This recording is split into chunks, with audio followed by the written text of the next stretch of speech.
आप सभी को वेलकम करता हूं हमारी YouTube channel glow your study पर। Good afternoon everyone. Good afternoon. क्या हाल चाल है जी आप सभी के? कैसे हैं आप सभी लोग? Good afternoon, good afternoon, good afternoon. क्या हाल चाल है जी आप सभी के? कल से अब तक काफी तहलका हो चुका होगा आपके दिमाग में, काफी चीजें जो है बदल चुकी होंगी। आपकी प्लानिंग जो है वो फाइनली, आपका जो दिल है वो कह रहा होगा कि तैयारी कर लेते हैं, मन घबरा रहा होगा। जब भी आपका मन घबराए तो उन बच्चों के बारे में सोचें जो अब फाइनली एग्नी बैच को ज्वाइन करेंगे, जो अब फाइनली प्लस पे आएंगे और जो अब फाइनली प्लान करेंगे कि हमें तैयारी कैसे करनी है। तो मैं एक ही चीज आपको कहूंगा कि कम से कम ये बढ़िया है कि आपने सही समय पे जो है अपनी तैयारी स्टार्ट कर दी है। ये मेरे हिसाब से एक अच्छी बात है, और अगर आप इस बैच को ईमानदारी से लगा लेते हैं, दैट शुड बी ऑल। क्या आवाज में थोड़ी दिक्कत आ रही है? एक बार कंफर्म करेंगे। सब ठीक है? चलो शुरू करते हैं जी सेशन। अच्छा, किसी को अभी भी नहीं पता तो एसएससी ने अपना कैलेंडर रिलीज कर दिया है, और उसमें जो बोनी होगी वो एसएससी सीजीएल से होगी।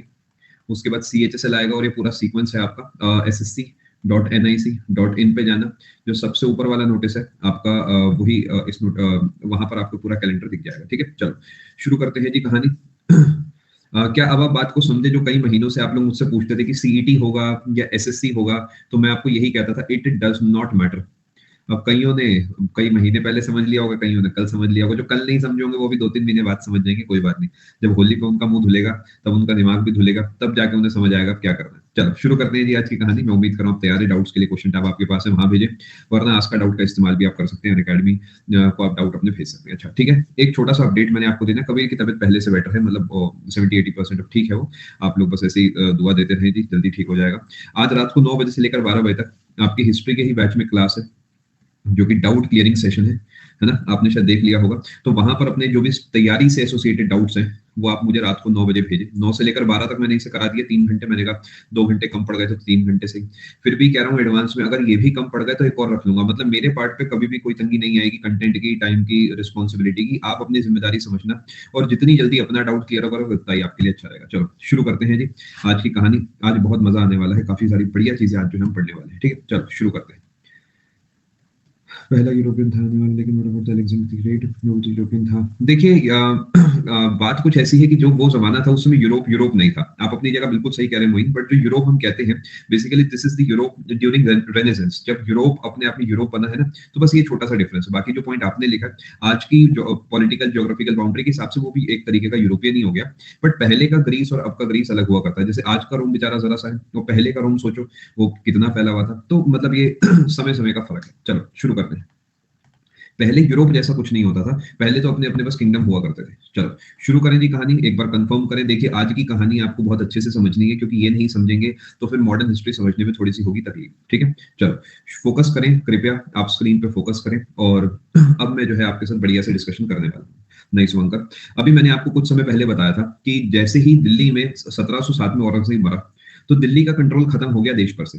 और ये बहुत बड़ी दिक्कत थी, क्योंकि जैसे ही ये कंट्रोल खत्म हुआ, तो उस पॉइंट पे क्या हुआ कि जो बड़ा किंगडम था, एक बड़ा देश था, वो छोटे छोटे हिस्सों में टूटने लगा। यहाँ पर जो है आपने सुना होगा कि बंगाल अपने आप में अलग होकर बैठ गया। वहां के नवाब ने कहा जी हम अपने आप में अलग चीज है। इसी तरीके यहाँ पर आप देखेंगे तो साउथ में अगर आप देखेंगे तो वाडियर डायनेस्टी अपने आप में अलग हो गई। इसका डिस्कशन हम आगे चल के करेंगे, जब हम टीपू सुल्तान जी के बारे में पढ़ेंगे। अभी के लिए बस सुन लेते हैं, ठीक है? इसी तरीके अवध वाला जो इलाका है, यहाँ पर भी डिक्लेयर हो गया जी हम अलग है। तो धीरे धीरे धीरे धीरे करके जो कंट्रोल है वो खत्म होता गया, और जो मुगलों का कंट्रोल था देश पर से, वो खत्म हो गया। अब इसमें छोटी सी प्रॉब्लम क्या आती है, देखिए कि जो जिम्मेदारी घर के बड़े समझ सकते हैं, वो छोटे नहीं समझ सकते। इसी तरीके जब आप रूलिंग की बात करते हैं, तो रूल करते समय जो बढ़िया एडमिनिस्ट्रेशन, बड़ा एम्परर, बड़ा एम्पायर कर सकता है, वो छोटे छोटे अलग अलग नहीं कर सकते। इसीलिए तो आज हम भारत को लेकर बड़े खुश होते हैं कि अपने पास इतना बड़ा भारत है। अगर यही छोटे छोटे छोटे छोटे देश होते, तो कोई सा भी एक देश ऐसा ना होता जो अपना अच्छे से आगे बढ़ पाता है ना। तभी हम हर रोज जो है सरदार वल्लभ भाई पटेल जी को एक दुआ देते हैं, मन से खुश होते हैं कि उन्होंने हमारा देश जो है इतना बड़ा बनने में हमारी मदद करी है ना। क्योंकि बड़ा जो एम्पायर होता है, वो अपने आप में ओवरऑल बढ़िया से आगे बढ़ता है। छोटे छोटे छोटे छोटे हिस्सों में क्या होता है कि एक छोटा सा किंगडम ये है, एक छोटा सा किंगडम ये है। अब इसे अपना इलाका भी चलाना होगा, और इसे इससे लड़ना भी होगा। उससे क्या होगा कि यहाँ पे डाउनफॉल देखने को मिलेगा। कभी ना कभी ऐसा जरूर होगा कि ये जो होगा किसी और की मदद ले लेगा, और ये इसे हरा देगा। अब वो मदद के बदले क्या होगा, इस बेचारे की टेरिटरी चली जाएगी। अगली बार क्या होगा, ऊपर वाला किसी और की मदद ले लेगा, तो इसकी थोड़ी सी टेरिटरी चली जाएगी। यानी बिना बात ही कोई तीसरा ऐसा होगा जो कि इनका इलाका खाता जाएगा। और यही हुआ ब्रिटिशर्स के टाइम पे, क्योंकि छोटे छोटे किंगडम हो गए थे, तो कोई तीसरा इंसान आया, उसने थोड़ा इधर से खाया, थोड़ा इधर से खाया, और अपना काम बना लिया। ठीक है, good morning, good afternoon, good evening, सभी का स्वागत है। चले, यहां तक आप बात समझ गए? कल के सेशन मैंने आपको काफी सारी कहानियां सुना दी थी और मैंने कहानी को रोका था बैटल ऑफ प्लासी पर। बैटल ऑफ प्लासी पर मैंने कल कहानी को रोका था। आज का सेशन बहुत बहुत बहुत बहुत बहुत इंपॉर्टेंट है, इसे समझ लेना, इसके बाद सब चीजें सरल हो जाएंगी। बैटल ऑफ प्लासी जो हुई थी, ये हुई थी 1757 में। डेट वगैरह सब लिखवा दूंगा, चिंता मत करना। और इसके बाद से कहानी बदल जाती है। देखो साहिल, तुम बड़ी जल्दी कर रहे हो, है ना, ऐसा काम मत करो। बैटल ऑफ प्लासी जो है 1757 में आपकी हुई, और ये हुई किसके बीच में? ब्रिटिशर्स के बीच में और नवाब ऑफ बंगाल के बीच में। ठीक है जी, ठीक है। अब ब्रिटिशर्स की तरफ से जो हेड था, जो इंसान था, उसका नाम क्या था जी? रॉबर्ट क्लाइव, आपने सुना होगा। और नवाब ऑफ बंगाल उस समय हुआ करते थे सिराज उद दौला।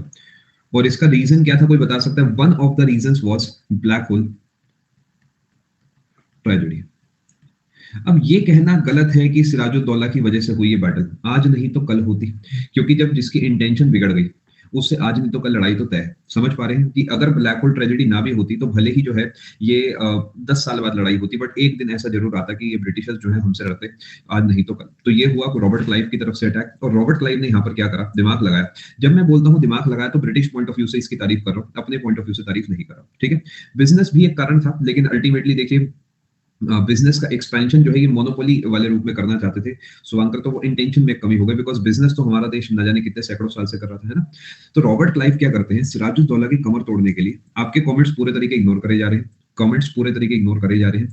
आप कोशिश करें कमेंट मिनिमम करें। आपको अगर बहुत सारी बातें आती हैं तो मुबारक हो आपको, लेकिन आप और सीखने आए हैं तो कोशिश करें भी स्क्रीन की तरफ फोकस करें। ठीक है, अपने अपने कमेंट आप ऑफ कर सकते हैं। चलो, या टॉपिक एक पिछला वाला है जो कि जिसका थोड़ा सा डिस्कशन मैं आपके साथ कर रहा हूं। अब इसने क्या करा? रॉबर्ट क्लाइव ने इसके काफी सारे लोगों को अपने कंट्रोल में ले लिया। सिराजुद्दौला की टीम में थे एक इंसान जिनका नाम था मीर जाफर। सिराजुद्दौला की टीम में थे एक इंसान जिसका नाम था राय दुर्लभ। सिराजुद्दौला की टीम में थे एक इंसान जिसका नाम था जगत सेठ।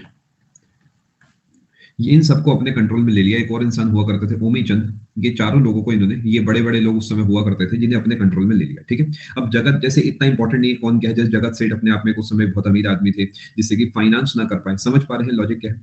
अब डील क्या साइन हुई? सिराजुद्दौला ने कहा कि तुम सब मेरी तरफ आ जाओ, बदले में मैं तुम्हें तोहफे में बहुत कुछ दूंगा। यानी मीर जाफर को सबसे पहला सबसे बड़ा लालच दिया कि अगर सिराजुद्दौला हार जाता है, जो कि हारेगा, तो मीर जाफर तुम बनोगे अगले नवाब। समझ पा रहे हैं? यानी पर्सनल गेन के चक्कर में जब देश तबाह होता है तब ऐसा होता है। एक इंसान ने अपने आप को नवाब बनाने के चक्कर में देश को इस कगार पे लाके खड़ा कर दिया। अब होगा क्या कि मीर जाफर बनेगा नेक्स्ट नवाब। रॉबर्ट क्लाइव प्रॉमिस्ड कि जो नेक्स्ट नवाब होगा वो होगा मीर जाफर। और बाकी सबको भी छोटे मोटे वादे इस तरीके करते गए। समझ गए जी बात को? अब इससे क्या हुआ? रॉबर्ट क्लाइव को कॉन्फिडेंस आ गया। और जब आई वो तारीख, जो तारीख थी 23 जून 1757, इस तारीख को हुई ये बैटल। और ये बैटल ऐसी हुई कि 2 घंटे के अंदर ये बैटल पूरे तरीके खत्म हो गई, बिकॉज सिराजुद्दौला की तरफ से कुछ खास फाइट हो ही नहीं पाई। समझ पाया बात को? इसमें क्या हुआ? सिराजुद्दौला को कैप्चर कर लिया गया। सिराजुद्दौला को वॉज कैप्चर्ड, इसे कैप्चर कर लिया गया एंड देन मर्डर्ड। क्या बात को आप समझ पाए? और पता है मर्डर करने के लिए किसने कहा था? मीर जाफर का एक बेटा हुआ करता था मिरान नाम का, उसने कहा था। ये देखो क्या हैरानी की बात है ना, मतलब कमाल ही हो रहा है। तो फटाफट चलिए पहले इस पेज को नोट करें, फिर हम आगे चलने की कोशिश करते हैं।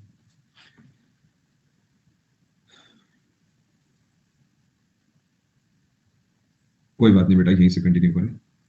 अच्छा, कभी आपको ऐसा लगता है ना कि आपको समझ नहीं आ रहा कैसे नोट करना है, तो एग्जैक्टली जैसे मैं लिखता हूँ वैसे ही लिख लिया करो। क्योंकि इससे क्या होगा, लंबे समय में जब रिवाइज करोगे तो कोई कंफ्यूजन ही नहीं होगा। मतलब आपको अपना दिमाग ज्यादा नहीं लगाना। अगर आप प्रॉपर्ली लिख सकते हो वेल एंड गुड, अगर आप नहीं लिख सकते, आपको लगता है भाई समझ नहीं आ रहा कैसे लिखो, सिंपली कॉपी दिस थिंग। मैं अपने हिसाब से ऐसा बनाता हूँ कि आप अगर ऐसा कैसे छाप लेंगे तो सही रहेगा आपके लिए।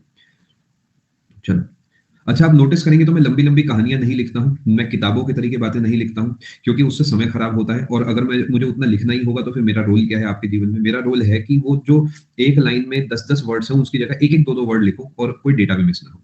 मर्डर्ड बाय मिरान, अगले पेज पे लिख देता हूं। Miran son of Mir Jafar ordered to murder Siraj ud Daulah. अंग्रेजी देख लेना भैया, कहीं टू आना हो क्या आना हो देख लेना। ठीक है, नोट नहीं करा। फटाफट नोट करें। हाँ नहीं, बहुत अच्छी बात है, अभी बहुत अच्छी बात है। यस ईथन, जनरली मिरान के नाम से जाना जाता है। मीर, मीर और बेगी ना टाइटल्स होते हैं। मैं अगला पेज बेटा भी दिखाऊंगा, चिंता क्यों करते हो।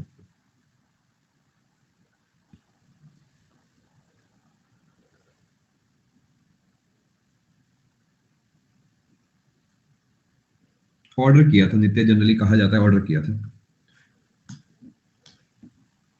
ठीक है, ऑल गुड है जी। अब आता है अगला पॉइंट। अगला पॉइंट है सिग्निफिकेंस ऑफ दिस बैटल, ऐसे लिख सकते हैं आप। सबसे पहले नेक्स्ट नवाब कौन बनेगा? मीर जाफर। मीर जाफर बनेगा अगला नवाब, ठीक है। दूसरे नंबर पे इंग्लिश ट्रेड बिकेम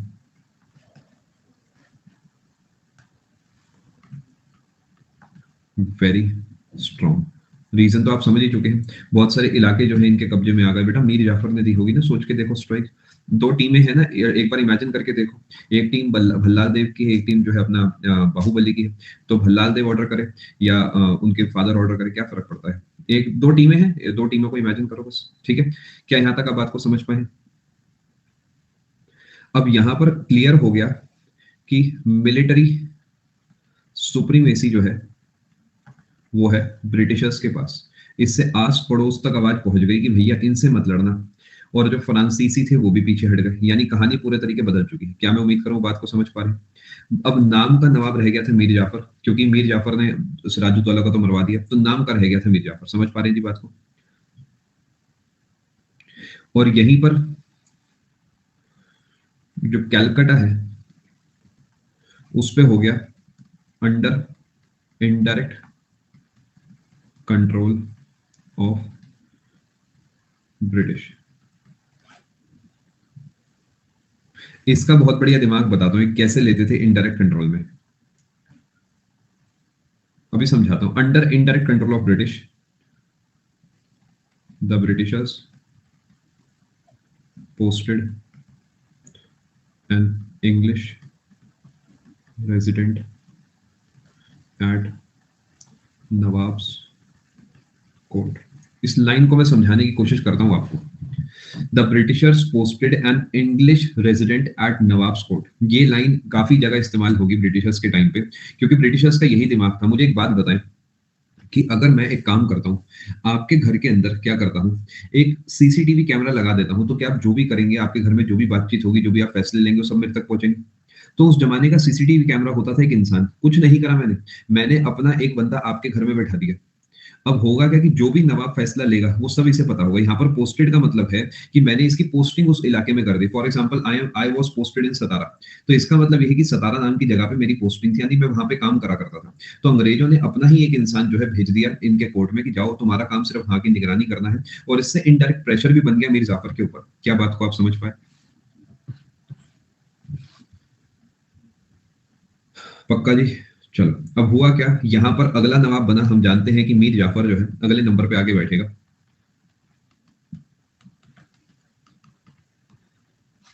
1757 से 1760, और ये जो है ये एक तरीके का बस एक कठपुतली था, और कुछ नहीं था, पपेट और पावरलेस। रीजन तो आप समझ ही चुके हैं, नाम मात्र का बस, बस बैठे हैं तो बैठे हैं। अब धीरे धीरे जो है मीर जाफर को बुरा लगने लगा कि यार ये क्या बात हुई, इससे अपनी गलतियों का पछतावा होने लगा। बट क्या पछतावे से कभी कोई फायदा होता है? कोई फायदा नहीं होता। कि आपने जो किया वो कर दिया। मैं उम्मीद कर रहा हूँ बात समझ पा रहे हैं। अब हुआ क्या कि गिनती आप एक बार बेटा चेक कर लेना, मैं मतलब गिनती ऐसी याद कभी नहीं रखता, आप एक बार देख लेना जो भी हो गिनती, मैं पूरा सीक्वेंस में आपको पढ़ाते चल रहा हूँ। अब हुआ क्या, एक ही बात है बेटा, एक ही बात है रॉय। मीर जाफर जो है ये इरिटेट होने लगा अंग्रेजों से। रीजन आप समझ चुके हो ना, ये इरिटेट हो गया बुरे तरीके। पहले तो इसने जो है उनकी मदद करी अपने ही दुश्मन को मारने में, अब खुद ही इरिटेट हो गया। अब ये इरिटेट हो गया तो क्या हुआ, Mir Jafar got irritated from British and planned a conspiracy against them with Dutch. समझ गए? इन्होंने डच को बुलाया और कहा कि चलो खेल बदलते हैं। अब मैं तुम्हारी टीम में आऊंगा। अभी आईपीएल की टीमें तो है नहीं कि पहले पंजाब से खेल ली, अगली बार मुंबई से खेल लिए। अब जो गुलाम है वो गुलाम ही है, अपनी तरफ से ट्राई करता है कि ब्रिटिशर्स को हटाकर डच से बातचीत करते हैं। डच जो है ज्यादा अच्छे लग रहे हैं, लेकिन ब्रिटिशर्स तो बड़े समझदार हैं। तो ब्रिटिशर्स ने देख लिया कि गड़बड़ तो कुछ है, और ब्रिटिशर्स ने क्या करा कि मीर जाफर को हटा के बना दिया नेक्स्ट नवाब।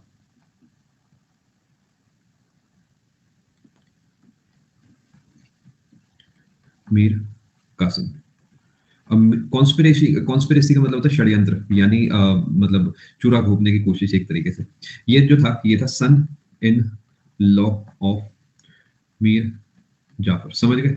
यानी उसी परिवार में से एक इंसान को उठाया और कहा कि ये मीर जाफर तो बेकार आदमी लग रहा है, तुम बनोगे नवाब। उसने भी कहा हम बन जाएंगे, हमारा क्या जा रहा है। क्या बात को आप समझ पा रहे हैं? अब क्या इस पॉइंट पे मीर जाफर का जो बेटा है, याद है आपको मीर जाफर का बेटा? अभी थोड़ी देर पहले मैंने बताया मिरान। अब मिरान और मीर कासिम के बीच में हल्का सा फाइट तो रहेगा ना, कि मैं बनूंगा मैं बनूंगा, मैं फर्स्ट, इस टाइप से। एक मिरान होगा, एक मीर कासिम होगा। लेकिन जो लोग हैं वो सपोर्ट करेंगे किसे? वो सपोर्ट करेंगे मीर कासिम को, जिसकी वजह से मीर कासिम बनेगा नेक्स्ट नवाब, ये नहीं बनेगा। ठीक है, एक बार ईयरफोन्स का आप इस्तेमाल करके देखें आशु, क्या यहाँ तक आप बात समझ पाए? यानी फाइनली मीर कासिम ने कंपनी के साथ ऑफिशियली कागज पे दस्तखत करके साइन कर लिया कि मैं बनूंगा अगला नवाब, यानी मैं हूं अगला नवाब। क्या बात को आप समझ पाए? यहां तक ऑल गुड है। इस बार पिछली बार से ज्यादा डिटेल में पढ़ा रहा हूं, जिससे कि ट्रैक, एक कनेक्शन आपका अच्छे से बन पाए। ठीक है जी, पक्का? अब ये बन गया सारा कुछ, और इसने बड़े सारे वादे कर दिए यार, जैसे हम लोग कर देते थे ना वादे स्कूल टाइम में, कि कह दिया कि जो तुम्हारा दुश्मन वो मेरा दुश्मन, ले जाओ मेरा आधा इलाका, तुम्हें मैं पैसे दूंगा। मतलब ऐसे ऐसे बड़े बड़े वादे कर दिए इसने। मतलब मीर कासिम ने बहुत ही बड़े बड़े वादे कर दिए सिंपली पावर में आने के लिए, जिसमें एक सबसे बड़ा वादा था कि जो आपका दुश्मन है वो मेरा दुश्मन है। अब ये बड़ी अजीब बात है, सोच के देखो। ये इसका मतलब ये है कि कहीं पर भी अब ब्रिटिशर्स का पंगा हो गया तो सबसे पहले इसे फोन करेंगे। मोनोपोली का मतलब होता है मोइन कि मैं और अकेला मैं व्यापार कर सकता हूँ, यानी एक अधिकार जिसे हम बोलते हैं ना, कि मेरा और सिर्फ मेरा अधिकार है उस बिजनेस में। ठीक है जी, क्या बात को आप समझ पाए? अब थोड़ा समझने की कोशिश करते हैं, एक इंपॉर्टेंट पॉइंट बताता हूँ अभी के लिए बेटा। मोइन इसे हमें होल्ड पे ही रखना पड़ेगा, कंफ्यूजन में सही समय आने पे बताऊंगा। थोड़ा समझते हैं। Mir Qasim shifted the capital of Bengal from, याद है मुर्शिदाबाद कैपिटल बना दी थी मुर्शीद अली खान ने। अरे भाई मुर्शिदा भाई ने, मुर्शीद भाई ने बनाई थी अपने नाम पे। यहाँ से कैपिटल को शिफ्ट कर दी मुंगर में। कोई बता सकता है कहाँ पर है? ये बिहार में पड़ता है। उस समय का बिहार बंगाल सब एक ही है, कोई ज्यादा कंफ्यूजन वाली बात नहीं है। मुंगेर जो एक जगह है, मुंगर है, मुंगेर जो जगह है, वहां पर इसने जो है शिफ्ट कर दी। क्या बात को आप समझ पाए? अब ये इसने क्यों करा था? ये इसने सोचा कंपनी से थोड़ा दूर रह के बातचीत करता हूँ तो क्या पता कुछ हो जाए। समझ पा रहे हो बात को? यानी मीर कासिम ने अपना दिमाग लगाया कि ये नाम मात्र का पपेट बन के दिखा रहा था, बट ये पपेट था नहीं। इसने भी अंदर खाने सोचा था कि कंपनी से मैं आजाद हो जाऊंगा। यहां तक आप बात को समझ पा रहे हैं दोस्तों? यानी अभी तक सब सही चल रहा था 1764 तक, यानी 1760 से 1764 तक ये बैठा और धीरे धीरे धीरे धीरे कंपनी से दूर चला गया, और इसने दूर बैठ के जो है प्लान करा कि किस तरीके में कंपनी से जो है इस इलाके को वापसी ले लूं। भैया ऐसे जीता जाता है कुछ, क्या कर सकते हैं। लेकिन अब ये इन्होंने तो किताबें पढ़ी हैं एक दो, अभी नोट्स थोड़ी पढ़ के गए थे मेरे, तो ये बस करे जा रहे हैं कुछ भी, अंदाजा पेली चले जा रही है इनकी। अब मीर कासिम ने सोचा 1764 तक जाते जाते कि कुछ तो करना पड़ेगा। मीर मैं उम्मीद करूं बात समझ पा रहे हैं। यानी ये नाम मात्र का पपेट था, दिमाग वाला बड़ा था वैसे। ब्यूरोक्रेसी वगैरह इसने बढ़िया से मैनेज कर रखी थी। अब इसने प्लान बनाया, क्या हो मेरे दोस्त, खेल खेलते हैं। यानी इसने मीर कासिम ने फोन मिलाया एक पुराने दुश्मन को, जो कि अब इसका दोस्त था, शाह आलम द्वितीय। बताने की जरूरत तो नहीं है कौन है, मैं उम्मीद कर रहा हूं आपको पता होगा, मुगल किंग है उस समय का। इसी तरीके इसने एक और फोन मिलाया जिसका नाम था शुजा उद दौला, यानी नवाब ऑफ बंगाल, मुगल बादशाह। बहुत इंपॉर्टेंट पॉइंट लिख रहा हूं जी, एसएससी पॉइंट ऑफ व्यू से हिस्ट्री के सबसे इंपॉर्टेंट सवालों में से है। जितने जरूरी है तुम्हारे सर पे बाल, उतना ही जरूरी है ये सवाल। बस समझ जाओ कितना इंपॉर्टेंट है। नोट करो फटाफट से।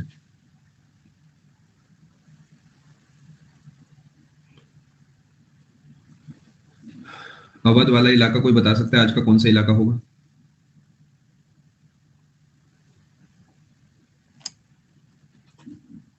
यूपी वाला बिल्कुल सही, ठीक है जी, यहां तक ऑल गुड है।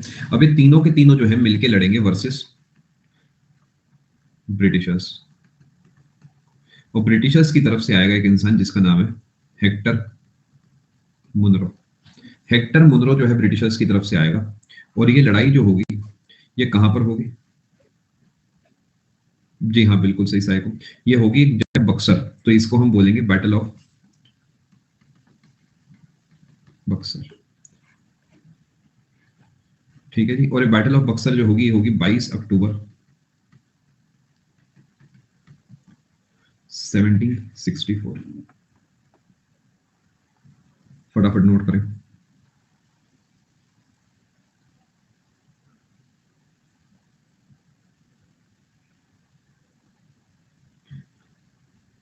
अब यहाँ पर एक छोटा सा कैच है, जी हाँ, बिहार वाला इलाका कह सकते हैं।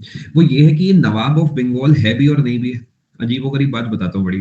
देखो, ये नवाब डिक्लेयर कर रहे थे ब्रिटिशर्स, तो अब ऑब्वियसली बात है, लड़ाई से 2-4 दिन पहले या 10 दिन पहले, 15 दिन पहले जो है ब्रिटिशर्स ने साफ कह दिया होगा तुम नवाब नहीं हो, और ये एक्चुअली भाग गए थे वहां से। अब लेकिन इतना डिटेल में जाने का कोई इस पॉइंट पे सेंस नहीं है। इस पॉइंट पे जो नवाब होना चाहिए, ये लिख देता हूँ नाम मात्र। नाम मात्र। उस समय अगर आप बात करो अकॉर्डिंग टू ब्रिटिशर्स, ये वर्थ मेंशनिंग है, नवाब जो था वो था मीर जाफर। वापसी मीर जाफर को बना दिया था नवाब, क्योंकि ऑब्वियसली वो तो चला गया है ना। समझ पाए बात को, फर्क समझ पाए क्या है? यानी कहानी देखो, बात कुछ ऐसी कि मैं मान लेते कहीं चला गया आपके खिलाफ, तो आप किसी और को तो कैप्टन चुनोगे ना मैच के लिए। तो अंग्रेजों के हिसाब से जो नवाब था वो था मीर जाफर। वो तो क्योंकि इस समय नवाबी को छोड़कर वो चला गया था इनसे लड़ने, कुछ ये कहानी। फटाफट नोट करें। अब यहां पर हो गया काम खराब, क्योंकि 3 वर्सेस 1 है, और तब भी जो है हेक्टर मुनरो जीता है। और क्लियरली है कि यहाँ पर भी लोग मिले हुए थे, इनके बारे में सब कुछ पहले ही पता था ब्रिटिशर्स को, क्या क्या इनकी प्लानिंग है, सब चीजें पहले से पता होती थी। मतलब सबसे बड़ी गलती मैं कहूँ तो हमारी ही थी, क्योंकि हम अंदर से कमजोर थे। सामने वाला हमें लूटने आया था, लेकिन हमें खुद को बचा के रखना है ना। हम घर को ताला मार के क्यों जाते हैं? क्योंकि हमें पता है कोई लूटने आएगा तो हम उसे लूटने नहीं देना। तो वो हमने यहाँ पर दिमाग नहीं लगा, और हमने बस आपस में ही लड़के जो है काम खराब कर दिया। क्या बात को आप समझ पाए? अब मैं अगले पेज पे कुछ इंपॉर्टेंट बातें आपके लिए लिख देता हूँ।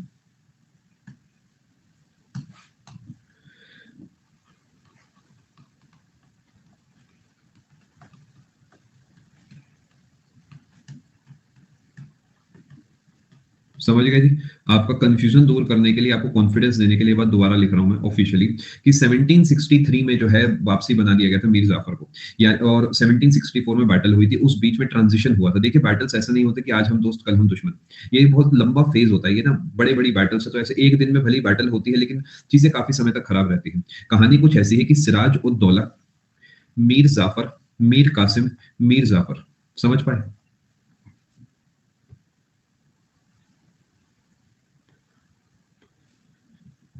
समझ गए हैं तो बहुत बढ़िया बात है।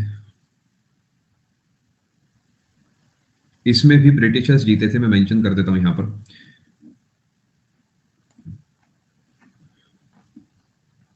विनर ऐसे लिख देता हूँ, स्पेस की थोड़ी सी कमी है, विनर लिख दिया मैंने। फिर वो मिल गया था हिमांशु, यही तो मैं आपको समझा रहा हूँ। यानी वो क्या करते हैं, हम आपस में ही एक नहीं है। इट इज लाइक कि पहले मैंने आपको टॉफी दी, फिर उसने कहा मुझे दे दो यार टॉफी, तो मैंने आपसे छीन के उसे दे दी, फिर मैंने आपसे छीन के इसे दे दी। यही खेल चले जा रहा हूँ। मैं क्या कर रहा हूँ, हर बार जब टॉफी लेता देता हूँ तो एक छोटी सी बाइट उसमें से रख लेता हूँ। यानी ये क्या करते थे, हर बार जब भी ये नवाब चेंज होता था तो बंगाल का कुछ हिस्सा अपने कंट्रोल में ले लेते थे। यानी यहाँ पर भी यही हुआ कि थोड़ा थोड़ा करके बंगाल इनके हाथ से चला गया, और एक बहुत इंपॉर्टेंट ट्रीटी साइन हुई। ये ट्रीटी जो है पेपर के हिसाब से बहुत इंपॉर्टेंट है। आफ्टर द बैटल, अगले पेज पे लिखता हूँ, significance of the battle of Buxar. एक ट्रीटी साइन हुई, ट्रीटी ऑफ अलाहाबाद, ठीक है। ये ट्रीटी साइन हुई, और ये ट्रीटी साइन कहने को एक ट्रीटी साइन हुई है, लेकिन ये ट्रीटी अपने आप में थोड़ी सी पेचीदा है। 1765 में साइन हुई, और ये ट्रीटी एक्चुअल में 2 अलग अलग ट्रीटीज थी। ये बहुत बच्चों को पता ही नहीं होता। इसके 2 हिस्से थे। सबसे पहला पार्ट जो है वो साइन हुआ था नवाब ऑफ अवध के साथ। ये पिछले किसी बैच में आपको नहीं मिलेगा, मतलब मेरे बैच में तो नहीं मिलेगा। मैं तो अपनी ही बुराई कर सकता हूँ बस, बाकी दुनिया का तो आपको पता ही है, तभी आप मुझसे पढ़ने आए हैं। शुजा-उद-दौला जो है ये नवाब ऑफ अवध हुआ करते थे, आप जानते हैं। तो इनके साथ ट्रीटी साइन हुई। कहीं मिलेगा बताओ ऐसा कोई? चलो, सबसे पहला पॉइंट जो इस ट्रीटी में था, कमाल की बात बताता हूँ, देखो, surrender Allahabad to emperor Shah Alam two. ये डिबेटेबल है, साइको बक्सर बेटर बेटर रहता है, एसएससी बक्सर को मानता है। पे रुपीज, अभी सब समझाता हूँ बेटा, 50 lakh to company as war indemnity.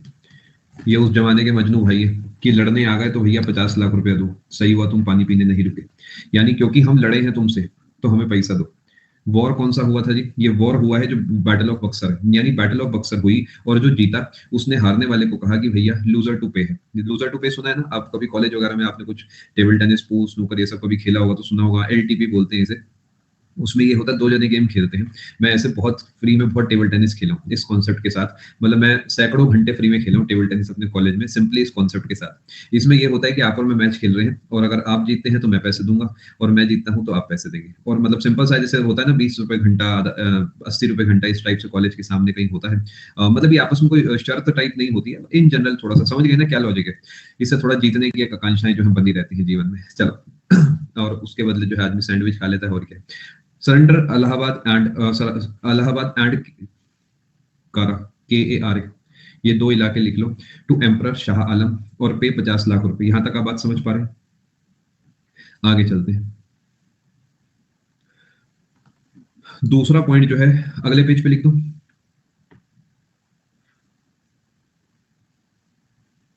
मन में सवाल आ रहा होगा ना, अलाहाबाद क्यों?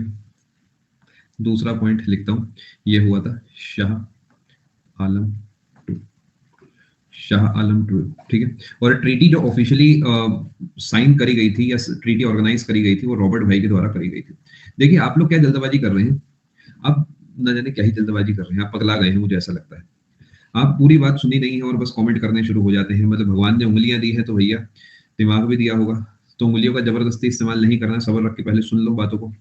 शाह आलम द्वितीय के साथ जो है क्या ट्रीटी के पॉइंट्स थे वो मैं आपको बताता हूँ, यहीं से लिख देता हूँ। शाह आलम द्वितीय ने कहा, यानी he agreed to reside at Allahabad under company's protection. समझ पा रहे हैं आप क्या कमाल का दिमाग लगा इन्होंने उस जमाने में? मतलब एक इलाका मैंने मुझसे छीन कर दूसरे दूसरे दुश्मन को वहां बैठा दिया कि जाओ तुम यहाँ रहो। मतलब जेल भी जो है किसी और से खरीदा गया है, जेल भी किसी और से तोहफे में लिया गया है, यानी इलाका भी मैं नहीं दूंगा। दो लोग हारे हैं, एक इंसान से कहा कि भैया अपना इलाका दियो और दूसरे को उसमें बंद करके रख दिया। मैं उम्मीद कर रहा हूँ बात समझ पा रहे हैं। आगे चलते हैं जी। दूसरे नंबर पे rupees 53 lakh to company in return of protection. बताओ, जबरदस्ती का सौदा हो गया तो जीवन का। और प्रोटेक्शन के नाम पे कह दिया कि इसमें मैं तुम्हें मिलिट्री दूंगा, मैं तुम्हें डिफेंस दूंगा, 24 घंटे पानी आएगा, लाइट आएगी, वैसे वैसे वादे कर दिए कि पुलिस मिलेगी, एडमिनिस्ट्रेशन मिलेगी, इंसाफ मिलेगा, ऐसे अच्छे अच्छे वादे कर दिए। देखो क्या कमाल है। शाह आलम टू कौन है बेटा? ऐसी बातें मत करो कलश, पाप लगेगा बेटा। बड़ी मेहनत से पढ़ा रहा हूँ मैं, सच बता रहा हूँ मैं। पिछले कोर्स पिछली क्लासेस जाके देखो, मैं नहीं बता रहा बेटा। ये मुगल एम्परर है, अभी रिपीट कर दूंगा।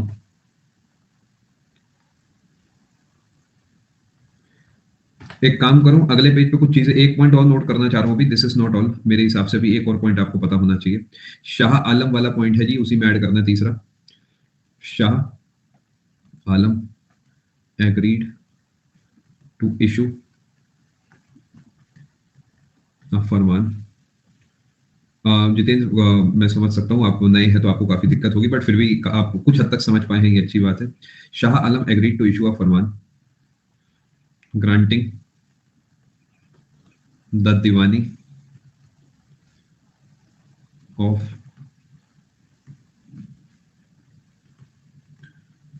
Bengal, Bihar, Orissa to Britishers in return of ₹26 lakh per year. मतलब गोली मारने का मन मेरा होता है इन लोगों को, सच बता रहा हूँ मैं। हर 6 महीने में एक बार मेरा दिमाग खराब होता है अंग्रेजों से, जब भी मैं ये सब पढ़ाता हूँ। कमाल की बात देखो क्या ट्रीटी है, थोड़ा सा मैं ट्रैक देता हूँ, आप नोट कर लेना भैया, मत करो टाइप, मत करो टाइप, स्लाइड स्लाइड मत लिखो, सुन लो। ठीक है, बात कुछ ऐसी है कि अभी तक सब बढ़िया चल रहा था, अब कमेंट सेक्शन खाली करेंगे, 2 मिनट के लिए बात को बड़े ध्यान से सुनेंगे, ठीक है। देखो बात क्या है कि सिराजुद्दौला जो है, बड़े ध्यान से सुनना, बार बार नहीं समझाऊंगा जी। सिराजुद्दौला जो है वो अपनी तरफ से उन्होंने क्या करा, ब्लैक होल ट्रेजेडी में ही बंद कर दिया। 150 को पकड़ा, 125 मर गए, बच गए 25 में से एक इंसान निकल के आया और उसने जो चिट्ठी लिखी अंग्रेजों को कि भाई देखो ऐसे ऐसे हुआ, मैं नहीं खेल रहा, मैं बैटिंग नहीं करूंगा, मुझे वापसी बुला लो प्लीज, मुझे ट्रांसफर दे दो, ये तो बड़ी हार्ड पोस्टिंग हो गई है। ये बात पहुंची कहां तक, अंग्रेजों तक। अब अंग्रेजों ने दिमाग लगाया कि यार ऐसे तो काम नहीं बनेगा, तो अंग्रेजों ने कहा रॉबर्ट क्या हाल है, तो उन्होंने कहा बस बढ़िया, उन्होंने कहा चलो जाओ, और इन्हें रॉबर्ट क्लाइव को जो है भारत भेजा गया और इन्हें कहा गया कि अब तुम जाके सब चीजों को अपने कंट्रोल में लोगे।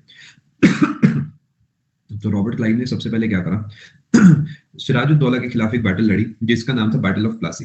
बैटल ऑफ प्लासी लड़ने से पहले ही उन्होंने अपना दिमाग लगाया और सिराजुद्दौला के जो साथ वाले लोग हैं, मीर जाफर वगैरह, इन्हें अपने कंट्रोल में ले लिया और मीर जाफर को वादा कर दिया कि तुम बनोगे अगले नवाब, उनका पर्सनल गेन उसके अंदर दिखा दिया। इस धोखाधड़ी की साथ लेते हुए रॉबर्ट क्लाइव ने सिराजुद्दौला को हराया, मरवाया और मीर जाफर को बना दिया अगला नवाब। ये बैटल हुई है 1757 में, ब्लैक होल ट्रेजेडी के बाद। इस बैटल के बाद जो है नेक्स्ट नवाब बन गए मीर जाफर, और जो इंग्लिश है उनकी धीरे धीरे पकड़ बढ़ती गई। बाकी तीनों को प्रॉफिट मिला था, but SSC point of view से not at all important, in fact UPSC point of view तक से कुछ खास सवाल नहीं बनते, ठीक है। बाकी तीनों को कुछ कुछ प्रॉफिट मिले थे, ठीक है। और इसके बाद एक बैटल हुई और अगले नंबर पर जो है मीर जाफर उस गद्दी पर बैठ गया। 3 साल के अंदर ही उनसे दुखी हो गया, इरिटेट हो गया बुरे तरीके, और उसने डच को फोन मिलाया कि अरे डच क्या हाल है तुम्हारे, तो डच ने कहा बस बढ़िया, चलो फिर इनका लड़ते हैं। अब इतने में जो है होल्ड पे वो भी थे साथ में ब्रिटिशर्स, उन तक खबर पहुंच गई और इतनी ही देर में मीर जाफर को हटाकर मीर कासिम को बना दिया गया अगला नवाब, जो कि था दामाद मीर जाफर का, ठीक है। उसके बेटे ने भी कोशिश करी थी बैठने की, बट मीर कासिम को ज्यादा सपोर्ट मिला था लोगों का। मीर कासिम गद्दी पर बैठा, दिमाग वाला इंसान था, नवाब था, पपेट बनने का नाटक करा, लेकिन दिमाग में अभी भी नवाबी थी, और धीरे धीरे करके खुद को दूर कर दिया अंग्रेजों से और पहुंच गया बिहार। बिहार में बैठ के इसने सोचा कि अभी मौका अच्छा है, और बिहार में बैठ के इसने शाह आलम शुजाउद्दौला को फोन मिलाया। इतनी ही देर में खबर पहुंच गई अंग्रेजों के पास कि ऐसे फोन मिल चुका है, तो उन्होंने कहा मीर कासिम तुम हमारे नवाब नहीं हो, मीर जाफर क्या हाल है, चलो तुम आके इस गद्दी पर बैठ जाओ। अब पूरे तरीके दुश्मनी हो चुकी है, ये 3 लोग हैं और इधर अंग्रेज है, अंग्रेजों की तरफ से हेक्टर मुनरो है और इनकी तरफ से 3 लोग हैं। ये 3 लोग मिलकर इस पर अटैक करेंगे, बट हेक्टर मुनरो जो है वो अच्छे से पढ़ाई करके गया है और उसने इन तीनों को मिलकर हरा दिया। इसमें हेक्टर मुनरो यानी ब्रिटिशर्स जो है जीत गए, और ये बैटल ऑफ बक्सर जो है 1764 में हुई। जैसे ही बैटल पूरी हुई तो ध्यान रखेंगे यहाँ पर एक ट्रीटी साइन करता है रॉबर्ट क्लाइव इन 2 लोगों के साथ, जिसमें है ट्रीटी जिसका नाम है ट्रीटी ऑफ इलाहाबाद, 1765 में साइन होगी। पहले जो इंसान होगा वो होगा नवाब ऑफ अवध, जिसका नाम है शुजाउद्दौला। इसे कहेंगे कि इलाहाबाद है क्या तुम पे, इसने कहा इलाहाबाद है, देना जरा। तो एक तो इलाहाबाद कारा वाला इलाका इससे ले लिया, और इसे कहा 50,000 रुपए है क्या तुम पे, इसने कहा हाँ। इसने कहा नहीं मुझे फिर भी 50 लाख रुपए चाहिए, क्या है तुम पे 50 लाख रुपए, इसने कहा हाँ दे देना जरा। यानी शुजाउद्दौला से 2 चीजें ली गई, एक तो इलाहाबाद और कारा वाला इलाका, दूसरा 50 लाख रुपए, क्योंकि हम लड़ने आए थे। दूसरे नंबर पे पहुंचे शाह आलम के पास, जिसे कहा देखो मैंने तुम्हारे लिए नया पीजी लिया है, वो कहाँ पे, इलाहाबाद में है, और इलाहाबाद के अंदर इसे भेज दिया गया और कहा कि पीजी का जो किराया है ये 53 लाख रुपए है, क्या तुम इसमें रहोगे, मैं तुम्हारी बात को हाँ समझता हूँ। और 53 लाख रुपीस जो है इससे ले लिए गए, इस बात के कि हाँ भाई हाँ तुम्हें प्रोटेक्शन दी जाएगी। इसके बाद शाह आलम से कहा गया कि देखो 26 लाख रुपए और है मेरे पास, क्या तुम्हें चाहिए, उसने कहा नहीं। उसने कहा देखो मुझे आवाज आ रही है, बहुत शोर हो रहा है, मुझे लग रहा है तुम हाँ कह रहे हो। तो 26 लाख रुपए सालाना में तय हुआ कि पूरा बंगाल, पूरा बिहार और पूरा जो उड़ीसा है, इसका जो दीवानी का अधिकार है, यानी शॉर्ट में बोलो तो जो ट्रेडिंग का अधिकार है, वो मिल जाएगा किसे, वो मिल जाएगा अंग्रेजों को। क्या इस बात को आप समझ पा रहे हैं? मतलब अगर आप ध्यान देते हो तो मात्र 64 साल के अंदर, या बोलो मात्र 57 ईयर्स के अंदर कैसे क्या हो गया। सुना होगा आपने, तूने क्या कर डाला, मर गई मैं मिट गई मैं, है ना, सुना होगा, तेरी दीवानी। ये दीवानी जो है इनके हाथ से गई, और उसके बाद तो आपको कहानी पता ही थी क्या है, ठीक है। दीवानी का मतलब होता है ट्रेडिंग राइट्स, ठीक है जी। क्या आपको पॉइंट समझ आए हैं? This is really very complex. अगर आप इसे 90%, 80%, 70% भी समझ पाए तो विश्वास मानिए मेरा, आप उन चुनिंदा बच्चों में से जो इस खेल को समझ पाते हैं। अगर आप समझ पाए हैं तो मुबारक हो आपको। जी हाँ, पहले जाफर, फिर कासिम, फिर जाफर, ठीक है जी। मैं उम्मीद कर रहा हूँ आपको मजा आया होगा। ब्रिटिशर्स पे नहीं करेंगे, हाँ ये 26 लाख रुपए ब्रिटिशर्स पे करेंगे ये वाले, और 53 लाख रुपए जो है ये पे करे जाएंगे शाह आलम के द्वारा। चलें आगे दोस्तों, मैं उम्मीद कर रहा हूँ आपको मजा आ रहा होगा। फर्स्ट पॉइंट शाह आलम के अंडर है, ब्रिटिशर्स के नहीं। फर्स्ट पॉइंट शाह आलम के अंदर है, समझा नहीं बेटा कौन से फर्स्ट पॉइंट की आप बात कर रहे हो। शाह आलम इलाहाबाद में रहेगा, 53 लाख रुपए देगा और 26 लाख रुपए लेगा और बदले में दीवानी देगा। ये जो 2 पॉइंट है ये इसके अंदर है बेटा, ये जो 3 पॉइंट है ये इसके अंदर है। मतलब वो मना क्यों नहीं कर पा रहे थे? क्योंकि उनके हाथ कटे हुए हैं। आप मुझे एक बात बताओ, ये कुछ वो बात है कि मैं आपको जेल में बंद कर देता हूँ और अरे आपने बचपन में देखा है कि मम्मी जो है, आप पार्क में खेल रहे होते हो, मम्मी वहां से पकड़ के ले आती है उस गली में, तो प्यार प्यार से आजा बेटा चाय ब्रेड बनाइए तेरे लिए। वो घर में आने के बाद जब कुटाई होती है तो उसके बाद मान लेते हैं कोई पूछता है कि पढ़ाई करेगा, तो क्या कहोगे? नहीं करूंगा। कहोगे ना करूंगा, क्योंकि कोई ऑप्शन ही नहीं है। चार चार थप्पड़ और थोड़ी खाने हैं। तो कुछ वो कहानी थी कि नाम है, ये एग्री को ही नहीं करा भैया, ये एग्री टू तो चिपकाया जाता है किताबों में जबरदस्ती। ठीक है जी, चलो। मेरी बहुत कम पिटाई हुई है, मैं आपको ईमानदारी से बताऊं, मेरी कोई खास पिटाई नहीं हुई जीवन में। मुझे नहीं याद कि मुझे कभी थप्पड़ भी पड़ा हो, ईमानदारी से बता रहा हूँ मैं बात, मतलब मुझे नहीं याद। चलो आगे चलते हैं। चले आगे चले। नहीं सच में यार, अरे क्या आप फर्जी बातें कर रहे हो, ऐसा सब बोलते हैं। चलो आगे चले। चिढ़ने वाली देखो इसमें कोई बात नहीं है। अब तुम चिढ़ रहे हो तो तुम्हारी पर्सनल प्रॉब्लम है, ना। चलो अब आगे चलते हैं। क्या फोकस करें? मैं उम्मीद करूं दोस्तों आपको मजा आ रहा है, सीखने को मिल रहा है। मैं जानता हूँ थोड़ा सा भारी डेटा है, इसी वजह से हल्का बहुत हंसी मजाक मैं आपसे करता रहता हूँ, है ना। अब यहाँ से हम थोड़ा सा फोकस करते हैं। इलाहाबाद ब्रिटिश कंट्रोल हुआ, बट उसमें शाह आलम 2 लिखा है, बिल्कुल आप सही कह रहे हैं बेटा। हाँ सही है। देखिए बात क्या है, जो लिखा है मैं सही लिखा है। सबसे पहले हिमांशु, नाम कर दिया ना शाह आलम 2 के, आप समझे नहीं। एक मकान है और दूसरा मकान है।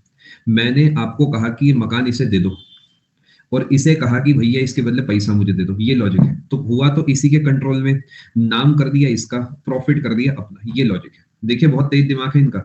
ये उस जमाने के बीटेक वाले लगते हैं मुझे, मतलब जितने आजकल बीटेक वाले तेज है ना, ये उस जमाने के बीटेक वाले लगते हैं मुझे। चलो खैर फोकस करते हैं। अब होगा क्या, 1765 में हुई है ट्रीटी साइन और ये कहानी चलेगी 1772 तक। और इस पीरियड को बोलते हैं लूट ऑफ इंडिया।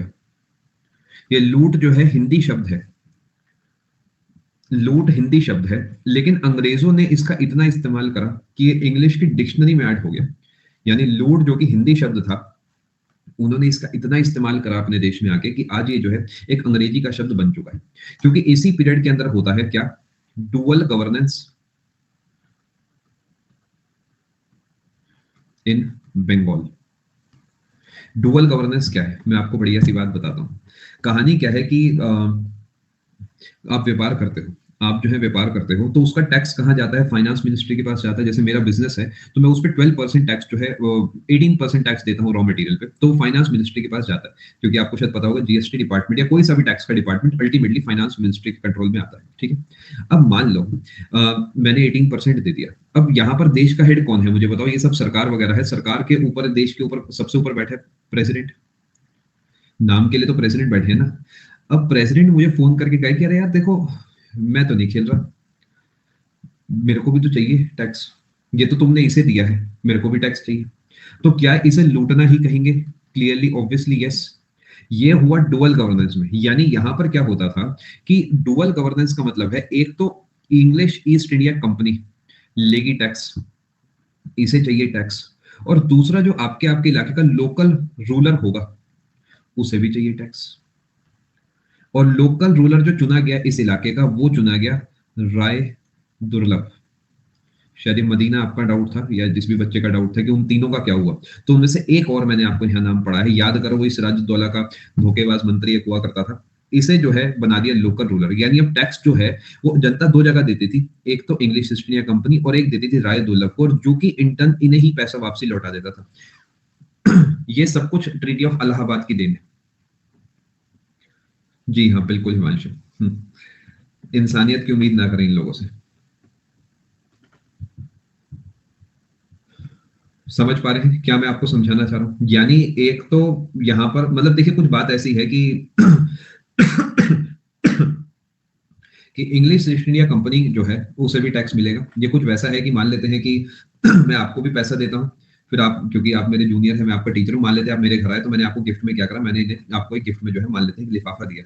आपने अपने छोटे भाई को भी आगे कर दिया, कह रहे सर जरा देख लेते, तो मैंने उसे भी एक लिफाफा दे दिया। अब वो पहुंचेगा तो आपके पास ही, तो यहाँ पर कुछ ऐसी कहानी है कि एक तो डायरेक्टली पहुंचा इंग्लिश ईस्ट इंडिया कंपनी के पास, दूसरा पूछा वहां के रूलर के पास जो कि पहुंच गए इंग्लिश ईस्ट इंडिया कंपनी के पास। इसीलिए इसे डुअल गवर्नेंस बोलते हैं। इस डुअल गवर्नेंस का इस्तेमाल मैं एक और बार करूंगा जब मैं आपको पढ़ाऊंगा 20th सेंचुरी वाला पोर्शन, 1920s वाला पोर्शन हम पढ़ेंगे, तो वहां पर हम डिस्कस करेंगे इसके बारे में, लेकिन वो बिल्कुल अलग चीज है। ठीक है, अब देखिए बात कुछ ऐसी है, इतना लूटा गया कि पूरे यूरोप में आवाज पहुंच गई कि भाई ऐसे लूटा जा रहा है बुरे तरीके। अब इन पे इंटरनेशनल लेवल पे प्रेशर बना बाकी यूरोपियन कंट्रीज से, और इसीलिए फाइनली इन्होंने जो है इसे विड्रॉ करने की कोशिश करी, और फाइनली 1772 में जाके डुअल गवर्नेंस बंद होगा। यानी डुअल गवर्नेंस जिसे लूट ऑफ इंडिया बोला जाता है, वो लमसम 7 साल के लिए चला है, और वो 1765 से 1772 तक चला है। फटाफट नोट करें।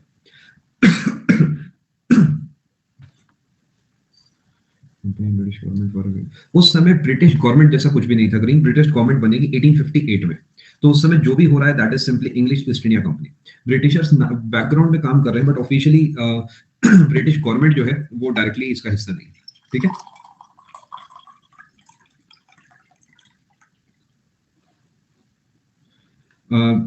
ग्रीन नाम के प्राइवेट और बैकग्राउंड में जो है ब्रिटिश गवर्नमेंट ने अपने लोगों को इनके साथ ऐड। देखिए थोड़ा सा कॉम्प्लेक्स है ये, आपको समझना होगा कि ये जो प्राइवेट लोग आके काम कर रहे हैं, इनके पीछे सरकार का ही हाथ है। यानी सरकार बहुत सारा मुनाफा कमा रही है, लेकिन नाम के लिए प्राइवेट बिजनेसमैन है। ठीक है, समझ पा रहे बात को? क्या यहाँ तक आप बात समझ पाए हैं दोस्तों?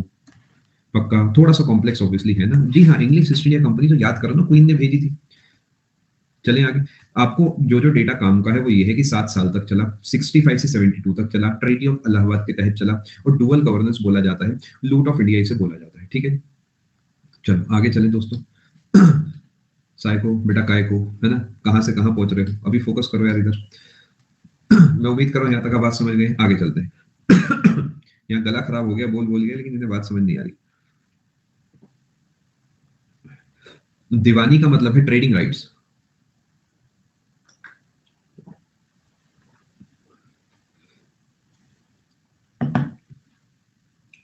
चल आगे चलते हैं। मैं उम्मीद कर रहा हूं यहाँ तक आप बात समझ पा रहे हैं। अब हुआ क्या, समझने की कोशिश करते हैं। ब्रिटेन में चल रहा था इंडस्ट्रियल रेवोल्यूशन। इंडस्ट्रियल रेवोल्यूशन क्या है, कैसा है, अपने सिलेबस का कोई बड़ा हिस्सा नहीं है, बस नाम बता रहा हूं क्योंकि बताना जरूरी है।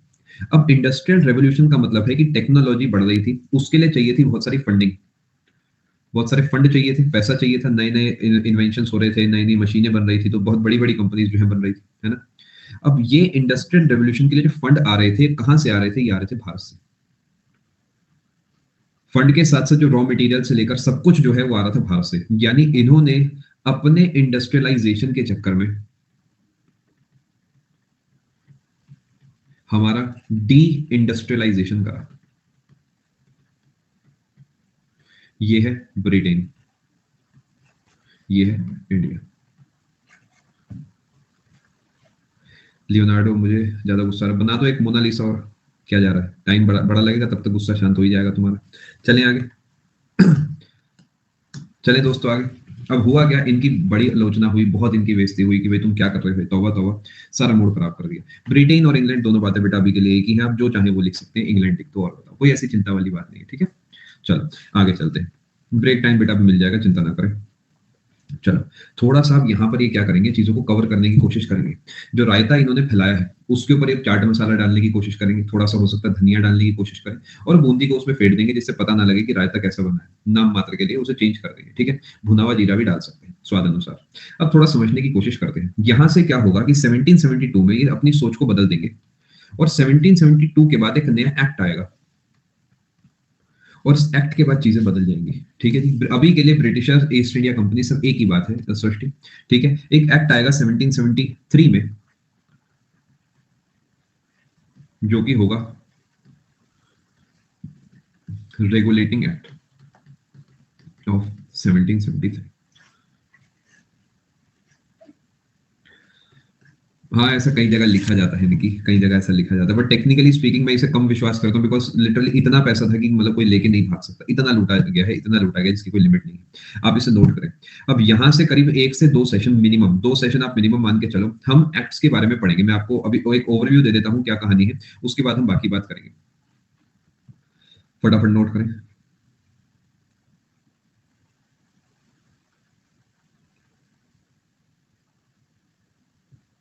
कह सकते हैं इथन, ऐसा कह सकते हैं।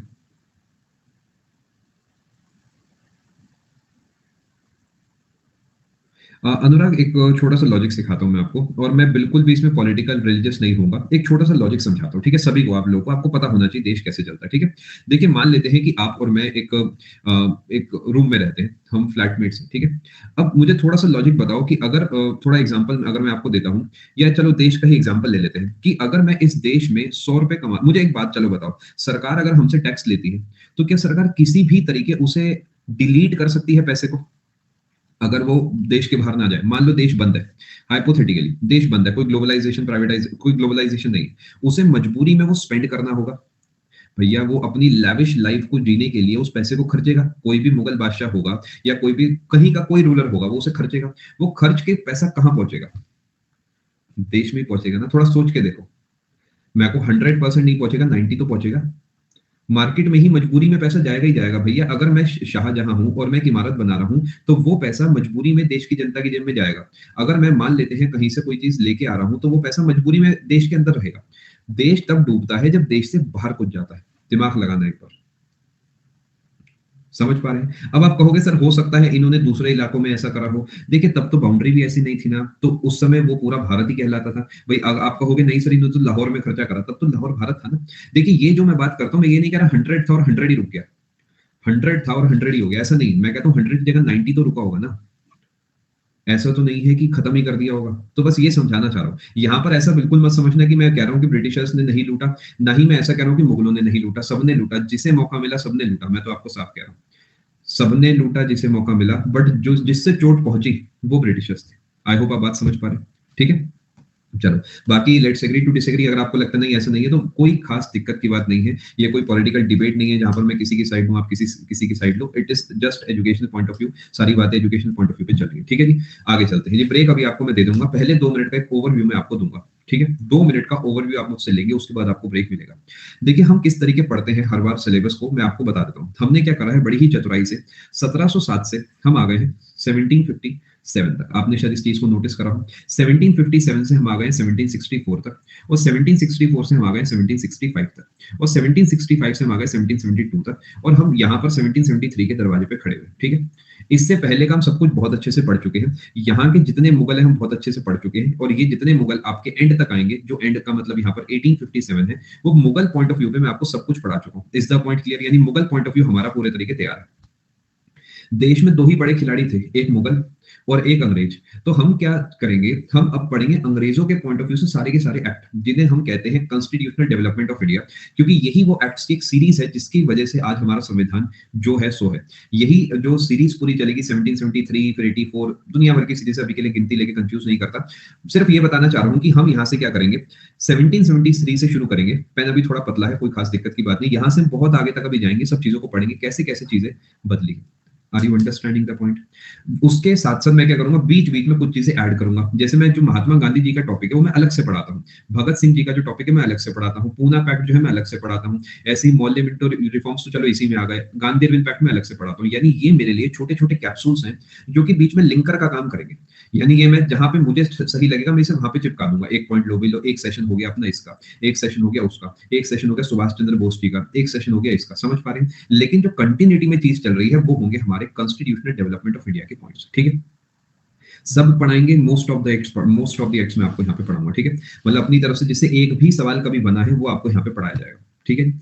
एक बार हम ये पढ़ेंगे, उसके बाद मैं फिर से यहीं से कहीं से शुरू करूंगा, और मैं आपको पढ़ाऊंगा सारे के सारे जो गवर्नर जनरल और वाइस रॉयज, ठीक है? सारे के सारे जो जो मुझे लगता है जिससे आज तक एक भी सवाल बना है, वो सबके सब हम यहाँ पे पढ़ेंगे। इसके बाद फिर से मैं उठूंगा और मैं 1885 से आपको पढ़ाऊंगा कांग्रेस के सेशन। यानी मैं मल्टीपल फोल्ड में आपको चीजों को पढ़ाने वाला हूं, समझ गए? क्योंकि देखो, अगर मैं डेट के हिसाब से चलूंगा तो कुछ पल्ले नहीं पड़ेगा। मैं उधर 1773 की बात बताऊंगा, अचानक जब मैं 1890 में होऊंगा तो कभी गवर्नर चेंज हो रहा है, कभी कोई वाइस रॉय बन रहा है, कभी कोई नया कांग्रेस का सेशन हो रहा है, तो सब मिक्सअप हो जाएगा। तो हम इस तरीके चीजों को पढ़ेंगे। किसी को कोई डाउट है तो मुझे आप बताओ, और वरना मैं कहानी को शुरू करता हूँ आपको 2 मिनट का ब्रेक देने के बाद।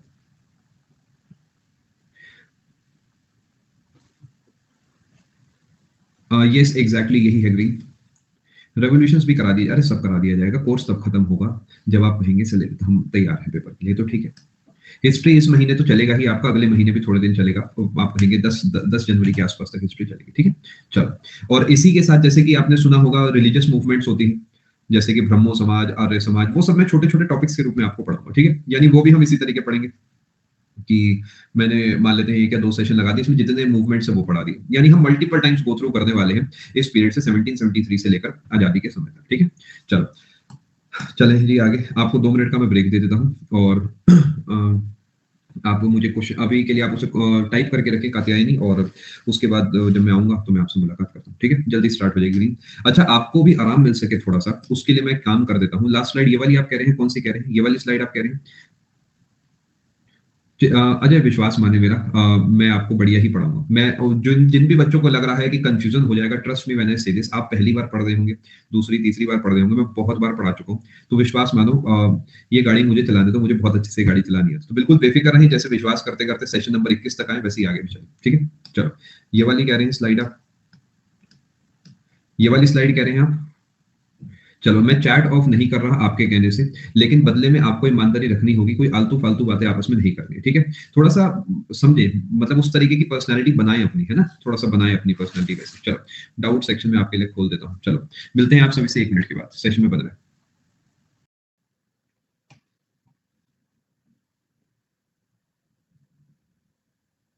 एक बार कंफर्म करेंगे आप सभी को आवाज साफ आ रही है? चलो शुरू करते हैं जी। आप सभी के पार्ट पे सब चीजें सही चल रही हैं? ठीक है, शायद हमारे ही पार्ट पे कुछ होगा, कुछ इशू आ रहा था, खैर कोई बात नहीं, चलो आगे चलते हैं। चलो शुरू करें जी। मैं उम्मीद कर रहा हूँ आप सभी को आवाज साफ आ रही है। अभी मैंने आपको एक तारीख यहाँ पे लिख के दिखाई थी थोड़ी देर पहले, 1772 और 1773, मैंने दो अलग अलग तारीखें लिखी है। इसका क्या सिग्निफिकेंस है, इससे मैं कहानी को शुरू कर रहा हूँ, ठीक है। देखिए, इन द ईयर 1772 जो गवर्नर है, नेक्स्ट गवर्नर चुना गया बंगाल का, और ये था एक इंसान जिसका नाम था Warren Hastings. Next governor of Bengal जो था वो था वॉरेन हेस्टिंग्स। ये पर्सनालिटी बड़ी पेचीदा पर्सनालिटी है, अलग ही दिमाग की पर्सनालिटी है, वॉरेन हेस्टिंग्स। ये आता है भारत, केम टू इंडिया, और आने के बाद दो काम करता है। सबसे पहला काम करता है, ये एबॉलिश्ड डुअल गवर्नेंस, ये डुअल गवर्नेंस को बंद करता है। और दूसरे नंबर पे ये जो है created the post of district collector.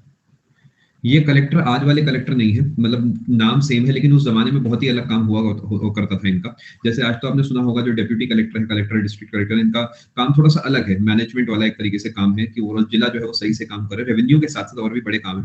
पहले जो है डीसी का काम सिर्फ होता था कि वो जो जिला है, वो जो पूरा इलाका है, वहां से टैक्स का कलेक्शन, और वो पहुंचना चाहिए अंग्रेजों के हाथ में। क्या बात को आप समझ पा रहे हैं? यानी सबसे पहला सबसे जरूरी काम जो है वो आपका है यहाँ पर डुअल गवर्नेंस को बंद करना। ये पॉइंट इंपॉर्टेंट है, इसी वजह से मैंने लिखा है।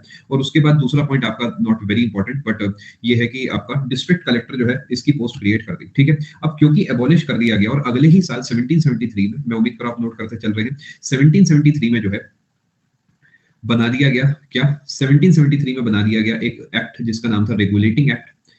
तो सबसे पहला वो एक्ट जिसने आकर देश को बदलने की कोशिश करी, उसका नाम था रेगुलेटिंग एक्ट ऑफ 1773। बेटा मेरे साथ साथ कोशिश करके नोट कर लिया करो जब मैं समझाता हूं, तो चलो फिर भी नोट कर लो।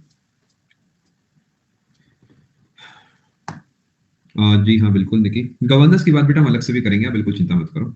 चलो देखो, रेगुलेटिंग एक्ट ऑफ 1773 ने आते ही क्या करा, इसने कहा देखो भाई, जो पिकाचू है वो पिकाचू नहीं है आपसे, वो है रायचू।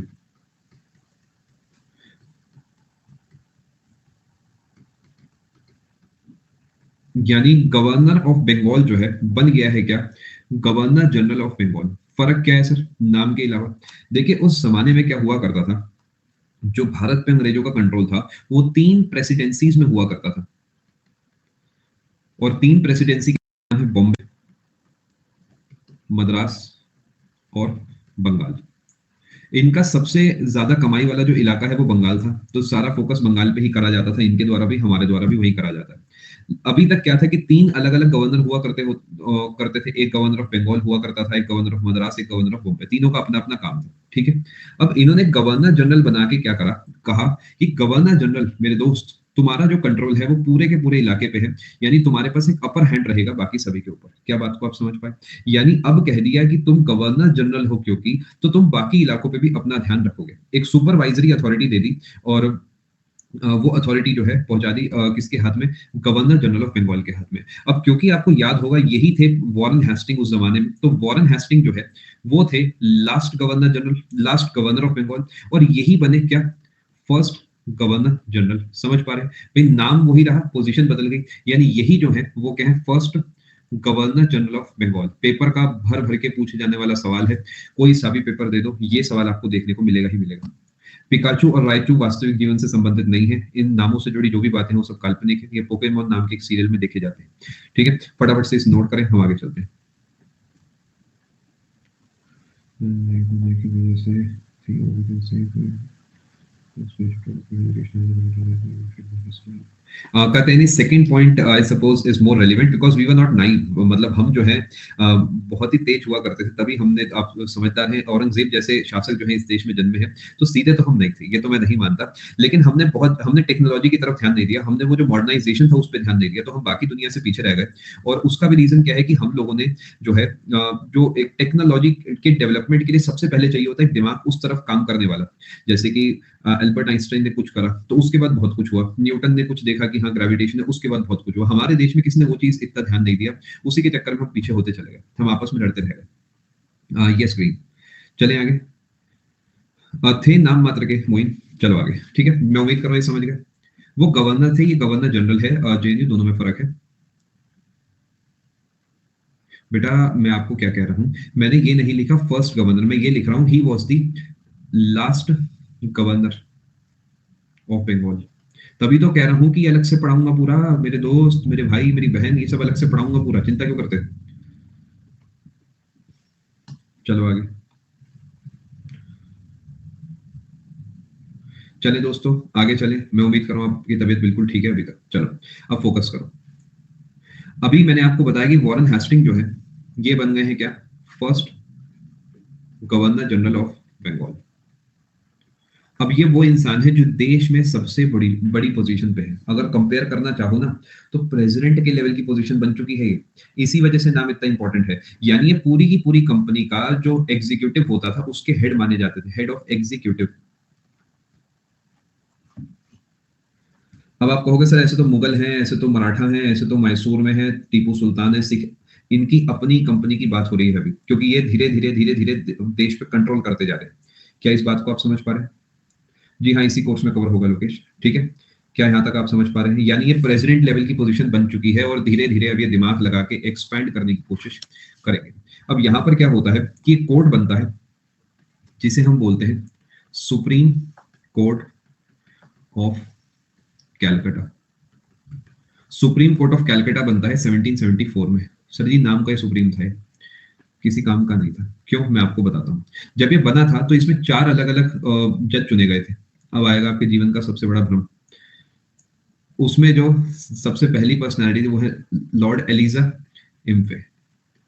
दिल लगाने की कोई बात नहीं है, पहले ही बता दूं, आज है मौसम बड़ा सर्द और ये है एक मर्द, यानी ये मेल पर्सनैलिटी है, तो पहले ही बता देता हूं कहीं तुम आगे कुछ भी सोच लो।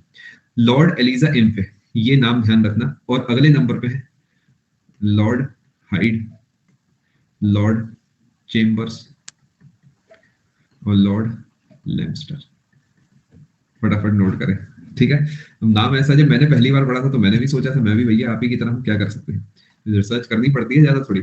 ठीक है, लॉर्ड एलिजा इम्फे, ये सारी बातें हैं। अब हमारे लिए काम का क्या है?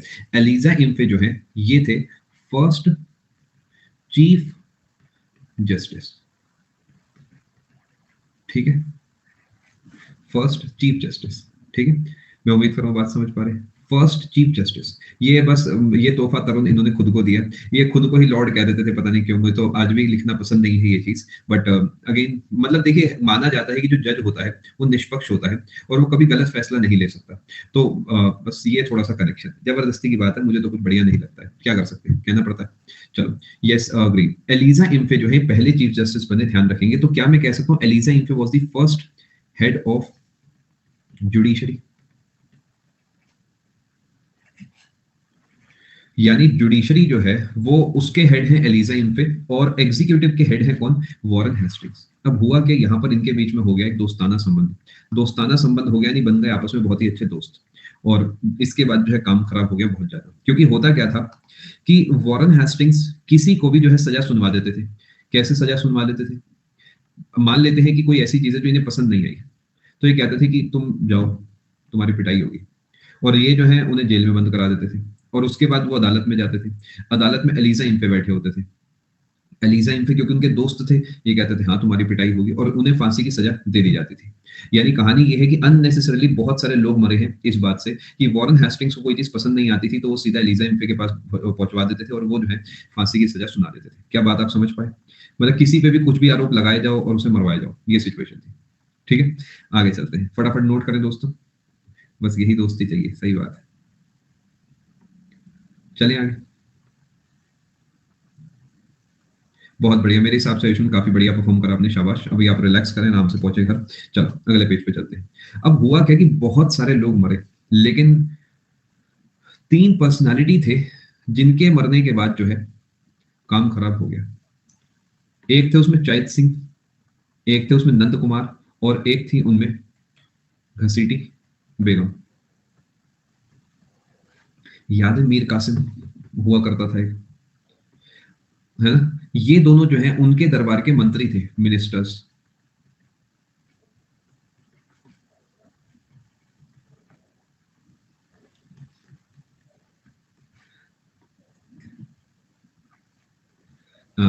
मौसी को क्या कहते हैं अंग्रेजी में, समझ जाना, आंट लिख देता हूं मैं, आंट ऑफ मीर कासिम। ठीक है। नहीं इथन, स्टेप मॉम नहीं होती मौसी, बेटा ब्लड रिलेशन तुम अच्छे से पढ़ के जाना। नंद कुमार और चैत सिंह और घसीटी बेगम जो है, ये तीन पर्सनालिटीज थी। इन तीनों ने प्रोटेस्ट करा वॉरेन हेस्टिंग्स के खिलाफ, प्रोटेस्टेड अगेंस्ट वॉरेन हेस्टिंग्स। अब क्या होने वाला है आपके हिसाब से? सिंपल है ना? सिंपल है कि वही होगा जो पहले से होता है। यानी यहाँ पर क्या होगा कि इन तीनों को जो है वॉरेन हेस्टिंग्स बंद करा देगा, और बंद कराने के बाद क्या होगा, इन्हें फांसी की सजा सुना दी जाएगी। समझ गए? यानी 1784 में हैंग्ड, ऑब्वियसली टिल डेथ। अब लिखने में समय नहीं जाया करेंगे, ऑब्वियसली ऐसा तो नहीं चलो आधे मिनट के लिए टांग दिया, चलो तुम्हारा हाथ खराब होगा, चलो तुम्हें उतार दिया। ऑब्वियसली अगर मैं हैंग्ड लिख रहा हूँ तो it is hanged till death, मतलब ये ऑब्वियस बात है, ऐसा तो नहीं है ना कि अधमरा करके तुम्हें उतार देंगे। तो 1784 में जो है इन्हें फांसी दे दी, और इसकी वजह से क्या हुआ कि बहुत ज्यादा बवाल हो गया देश में, और ये आवाज जो है पहुंची कहां तक, ये ब्रिटेन तक पहुंची। यानी ये जो न्यूज थी ये पहुंची ब्रिटेन तक। समझ पा रहे हैं बात को? और ब्रिटेन जो है यानी ब्रिटिश गवर्नमेंट जो है, उन्होंने ये वॉरेन हेस्टिंग्स की गलती मानी कि Warren Hasting is a bad boy. यानी जो ब्रिटेन की गवर्नमेंट है उन्होंने कहा he is a bad boy. तो फाइनली जो है इन्हें वहां पे इम्पीच कर दिया गया। अगले पेज पे नोट करता हूं दोस्तों ये बात आपके लिए, फटाफट इसे नोट करें। बस इतना कहा, उस समय अंग्रेजी विनय मुझे इतनी आती थी तो इतना ही समझ पाया मैं। अपने लिए बेटा इतना ही काम का है ना, फटाफट आप नोट करो। थर्ड नंबर को है, तीनों को हैंग करा बेटा, तीनों को हैंग करा, तीनों एक साथ।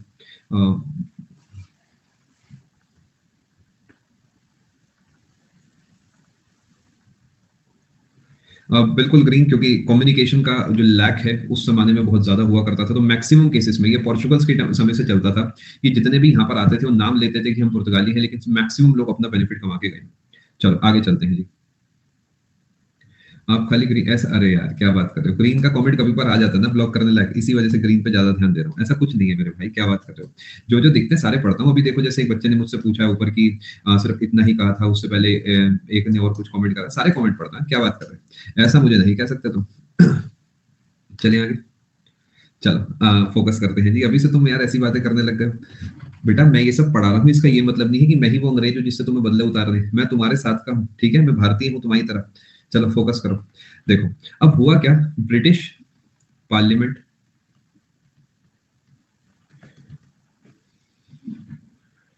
impeached Warren Hastings. क्या बात को आप समझ पा रहे हैं? प्रफुल्ल, कोई साइट में इशू हो सकता है? 1785, ये इंपॉर्टेंट पॉइंट है।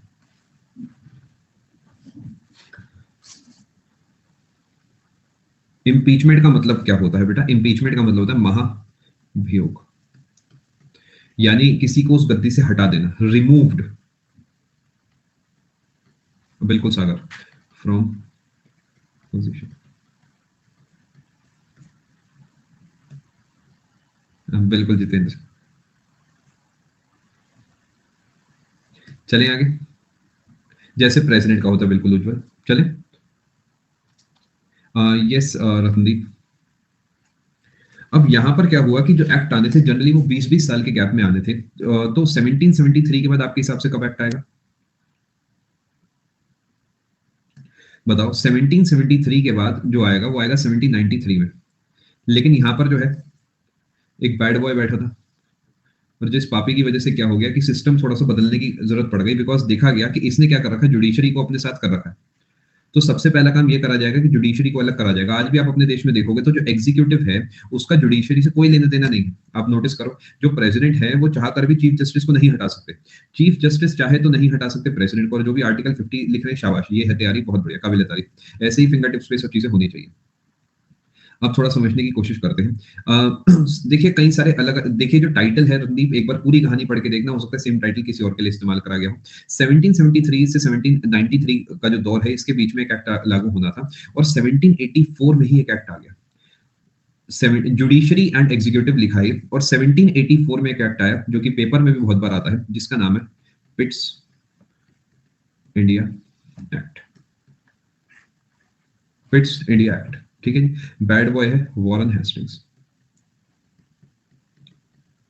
और इसी की पिटाई करने के लिए एक्ट आया था, पिट्स इंडिया एक्ट। अब इससे चाइनीज तरीका मैं नहीं बना सकता हूँ, इससे गंदी ट्रिक मेरे बस की बात नहीं है इस जीवन में, ठीक है जी। वॉरेन हेस्टिंग्स जो है, इन्हें हटाया गया, 1784 में एक नया एक्ट लाया गया, और इसके अंदर सबसे जो मेन बात करी गई वो ये करी गई कि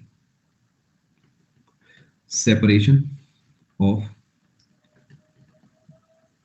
ये पर्सन के नाम पे है, जुडिशरी एंड एग्जीक्यूटिव। फटाफट नोट करें।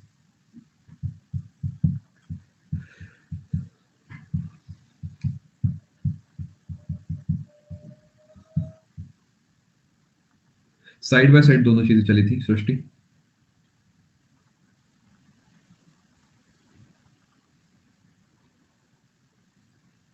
चलें आगे। 1773 का एक्ट पढ़ लिया है, 1784 का एक्ट पढ़ लिया है, जहां पर जितना जरूरी है उतना ही पढ़ाया जाएगा। पूरी पूरी कहानी अगर मैं पढ़ाऊंगा तो आप और मैं दोनों बुड्ढे हो जाएंगे, तब भी ये खत्म नहीं होगा, है ना? तो हम बुड्ढे तो नहीं होना चाहते। तो जो जो पेपर पूछता है वो सब चीजें आपको लिखवाता चलूंगा, और जब पूरे सारे के सारे एक्ट हो जाएंगे तो आप समझ जाओगे कि ऑलरेडी काफी कुछ पढ़ाने वाला हूं, तो इससे ज्यादा डिटेलिंग की यहाँ पर नीड मेरे हिसाब से नहीं है, ठीक है। चलो, अब अगला एक्ट आएगा जी, 1773 के बाद एक्ट आया। अच्छा, अगर आप यूपीएससी की तैयारी कर रहे हो या सोच रहे हो, या फिर किसी स्टेट पीएससी की तैयारी कर रहे हो, तो इनका सीक्वेंस आपको ध्यान रखना है। सीक्वेंस में बहुत बार पूछा जाता है आपका पिट्स एक्ट, तो ये ध्यान रखना, ठीक है। 1773 के बाद 1784 में आएगा पिट्स एक्ट, उसमें मैचिंग के रूप में भी आता है, और भी कई तरीकों से पूछा जाता है। इसके बाद आएगा 1793, ठीक है जी। 1793 का जो एक्ट होगा उसे जाना जाएगा चार्टर एक्ट के नाम से। चार्टर एक्ट यानी ये है रेगुलेटिंग एक्ट, ये है पिट्स इंडिया एक्ट, और ये है चार्टर एक्ट। आपको पता होना चाहिए पहला चार्टर एक्ट कब आया, 1793 में आया। पहला रेगुलेटिंग कब आया, 1773 में। पिट्स इंडिया कब आया, ये एक ही था, तो एक ही बस इसका नाम है, ये आया था 1784। ये ध्यान रखना, ठीक है। तीनों के तीनों डेट्स बहुत बहुत बहुत इंपॉर्टेंट है। चलो, अब कहानी क्या है थोड़ा समझने की कोशिश करते हैं। अंग्रेजों की जो कंपनी थी, जिसे इंग्लिश ईस्ट इंडिया कंपनी कहा जाता था, उनके ट्रेडिंग राइट्स को आगे बढ़ाया जाता था हर 20 साल में, ठीक है। According to you, sir, did the Queen really knew the condition of India under all this governor, how they did wrong to the Indians? मुझे नहीं लगता, मुझे लगता है कि उनके लिए बस हम एक कॉलोनी थी और कुछ नहीं। मुझे नहीं लगता कि उनका ध्यान भी इस चीज पे जाता होगा, because we were not the only ones जिन पे इंग्लैंड का राज था। पूरे मतलब एक जमाना था जिसमें कहा जाता है कि आधी दुनिया पे अंग्रेजों का राज था। आधी दुनिया मतलब बहुत बड़ी बात हो गई। तो मुझे ऐसा लगता है कि उनका ध्यान इतना कभी गया नहीं होगा। मतलब क्यों ही जाए, कोई ना, वो अपना खाए पिए ऐश करे, क्यों टेंशन ले रही है इतनी। 1773, 1784, 1793, और उसके बाद कहानी आगे चलती है थोड़ी सी। अब मैं आपको चार्टर एक्ट के बारे में दो चार बातें बताऊंगा। ट्रेडिंग राइट्स को 20-20 साल के लिए जो है बढ़ा दिया जाएगा। ट्रेडिंग राइट अब यहाँ पे फिर 20 साल के लिए बढ़ जाएगा, ठीक है।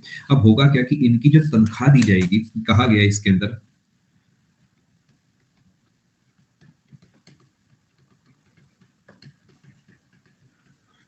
ये आखिरी एक्ट पढ़ा रहा हूं, उसके बाद जो है कंक्लूड कर देंगे सेशन को।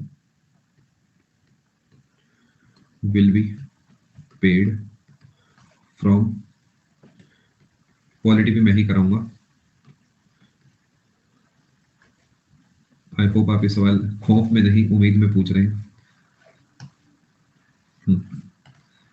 अरे नहीं, मजाक कर रहा हूँ। आपने लिखा आप ही, तो मतलब मैं इसे पॉजिटिव सेंस में ले रहा हूँ। कंसोलिडेटेड फंड, अब ये बड़ी पेचीदा बात है, ध्यान से सोच के देखो कि यही के रेवेन्यू से यही की सैलरी दी जाएगी। कुछ वो कहानी है कि मैंने क्या करा, रातों रात जाके रूस पे कंट्रोल कर लिया और रूस से पैसा कमाया और अपने सोल्जर्स को और अपने ऑफिसर्स को रूस की करेंसी में ही पैसा दे दिया।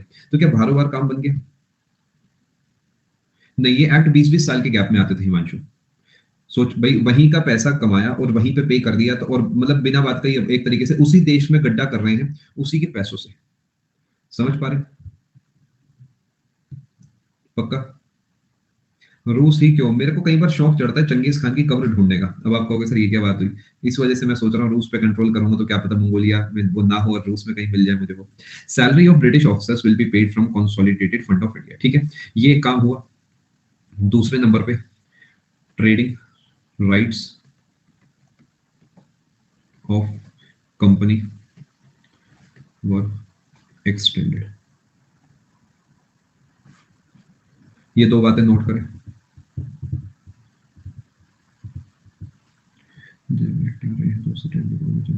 इसकी अभी के लिए अरुण इसे मैं नहीं बताऊंगा बेटा, क्योंकि वो कंफ्यूजन क्रिएट करता है ना थोड़ा सा, क्योंकि उनका अलग से एक पूरा टर्म होता है, वो मैं आपको एंड में एक साथ बताऊंगा। फटाफट नोट करें। ब्रिटिश गवर्नमेंट कंपनी के ट्रेडिंग राइट्स को 20-20 साल के लिए बढ़ाती थी, तभी वो ट्रेड कर सकते थे, क्योंकि ब्रिटिश गवर्नमेंट के कंट्रोल में थे इंग्लिश ईस्ट इंडिया कंपनी। तो ब्रिटिश गवर्नमेंट ने एक एक्ट भेजा है कि तुम्हारे राइट्स बढ़ा दिए जाते, तुम 20 साल के लिए और व्यापार कर सकते हो।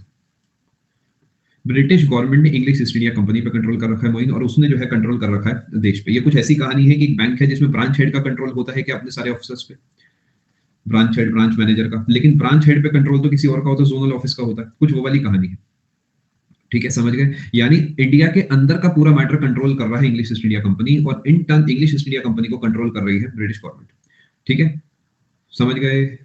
वो राइट दिए गए थे कंपनी को एस्टैब्लिश रखने के। अभी उनके क्या क्या वो ट्रेड कर सकते हैं, ये उसके राइट है, दोनों में फर्क है। कंपनी बनाए रखने का राइट नहीं है, कंपनी ट्रेड कर सकती है उसका राइट है, क्योंकि एक जमाना आएगा भी आगे चल के जो कह दिया जाएगा तुम ट्रेड नहीं करोगे, छोटे मोटे काम है, तुम मैनेजमेंट की तरफ ध्यान दोगे। ये सब आपको आने वाले सेशन में पढ़ाऊंगा। एक काम करते हैं, आज का सेशन यहीं पे कंक्लूड करते हैं। इसके नीचे एक तीसरा पॉइंट और मैंने पढ़ाना है जो कि काफी ज्यादा इंपॉर्टेंट पॉइंट है, जो कि इंडियन सिविल सर्विसेज वाला पॉइंट है। वो मैं सोच रहा हूँ कल आपको यानी परसों फ्रेश माइंड से पढ़ाऊं, जिससे आपको याद भी रहे, और वो सिविल सर्विसेज डे से एसोसिएटेड है, काफी इंपॉर्टेंट पॉइंट है वो। तो हम इसे हम मंडे को पढ़ेंगे, ठीक है। यहाँ पर आपका सेशन में कंक्लूड करता हूँ। मैं उम्मीद कर रहा हूँ आप सभी को मजा आ रहा होगा, सीखने को मिल रहा होगा, और ये कोर्स आपका भी चलेगा 50% पे है हम लोग, 50% से थोड़ा ज्यादा हो चुका है, एंड मैं उम्मीद कर रहा हूँ आपको सीखने को मिल रहा होगा। कल संडे है, तो संडे को आपकी छुट्टी है, संडे आप अपना एंजॉय करें, और कोशिश करें जी जो भी आपके डाउट्स हो मुझे रात को 9 बजे वाली क्लास में भेजें।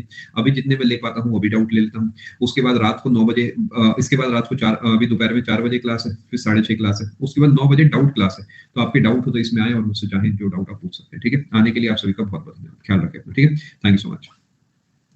एंटी मैटर आप आने वाली क्लास में मुझे बताना। नहीं, वॉरेन हेस्टिंग्स तो जा चुका है ना बेटा, ये कॉर्नवालिस का समय आ चुका है। अब देखिए है क्या कि मान लेते हैं मैं कॉर्नवालिस बोल दूंगा, तो क्या और ज्यादा कंफ्यूजिंग नहीं हो गया? बिकॉज उसमें सवाल बनेगा जी कॉर्नवालिस कब आया, तो वो हलवा टाइप बन जाएगा। इसी वजह से अभी के लिए मैं उसका जिक्र नहीं करूंगा, एंड में नोट करा दूंगा, बिल्कुल बेफिक्र रहो। मेरे हिसाब से ज्ञान एक ही इंपॉर्टेंट है, कुछ खास ऐसा और नहीं। चलो अब जो है मैं आपके डाउट्स देख रहा हूँ, आने के लिए आप सभी का बहुत बहुत धन्यवाद।